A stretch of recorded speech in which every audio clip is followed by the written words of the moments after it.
Hello and welcome to the John Ark Show. Today's episode is called Which Cities Are Apocalypse Proof? Before we begin, I want to encourage you to subscribe to our channel for free. You can also like, comment, and follow us. We're going to have a lot of great celebrity interviews coming up, so make sure to click on that notification bell so you can be notified every time we upload a new episode. Also, we ask that you post a link to today's show on all your social media to help spread the word. Now, let's get started. Today, we're going to tell you which cities are apocalypse proof and which ones are not. First of all, let's define apocalypse. It doesn't have anything to do with zombies. It doesn't have anything to do with invading UFOs. It doesn't have anything to do with all the nonsense you see in the major motion pictures or TV shows. If and when an apocalypse should begin, it will probably have more to do with a financial collapse, or a deliberate hacker attack on the nationwide power grid, or an international attack on the food distribution system. Or it may have something to do with riots brought about by political chaos and difficulties. The question here is, what cities would be safest to live in or survive such an event? So here are the criteria we looked for in an apocalypse-proof city.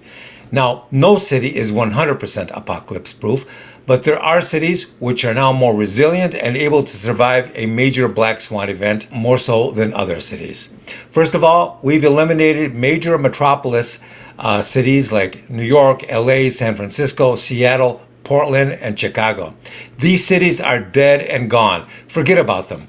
They're no longer what your memories of them used to be. They're just gone. That's because the politicians and the voters appear to be determined to destroy them no matter what. They're aggressively introducing more narcotics usage into these cities. They're refusing to enforce the laws and protect people and businesses. And judging by their behavior, their actions, and their voting records, the politicians appear to be conspiring with the criminal underworld to rob, steal, and destroy these cities as quickly as possible. So, once we eliminate those major cities, what cities appear to be most capable of surviving a black swan event? Well, here's a list of some of those cities that we've determined are safer than most. First on the list is Orlando. Orlando's police department and law enforcement are highly rated and highly respected. One of the reasons for that is that it's located in Florida, which is now a state that is enforcing its laws so effectively that criminals are now actively avoiding the state just to stay out of jail. Next, we have Ann Arbor, Michigan. The law enforcement there is very strong. The people and the culture are law-abiding and very concerned with their community. Next, we have Provo, Utah. Here, once again, we have very strong law enforcement and a community dedicated to keeping it that way. The next city on the list is Virginia Beach, Virginia. The city is very pro-law enforcement and it's dedicated to making it stronger. Last on our list is Charlotte, North Carolina, with a strong commitment to protecting their citizens and keeping the peace. So let's be clear about something. When a financial or criminal apocalypse begins, nothing else is going to matter.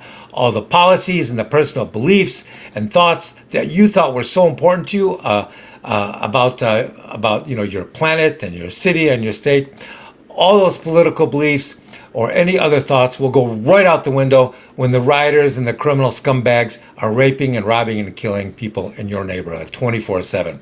Now, for those of you who've only seen riots on TV, let me tell you that it's not at all like what you see on TV.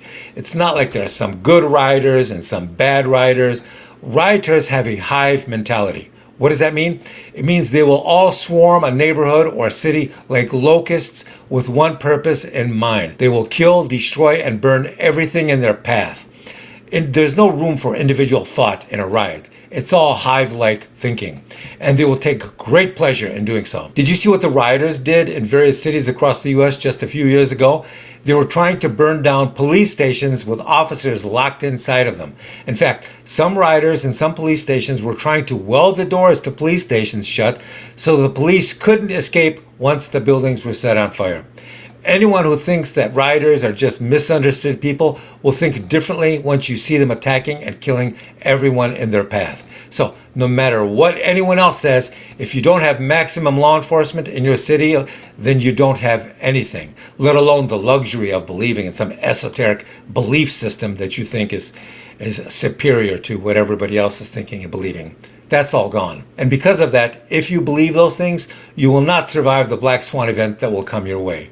Safety. That's what helps protect people during a collapse. Remember that.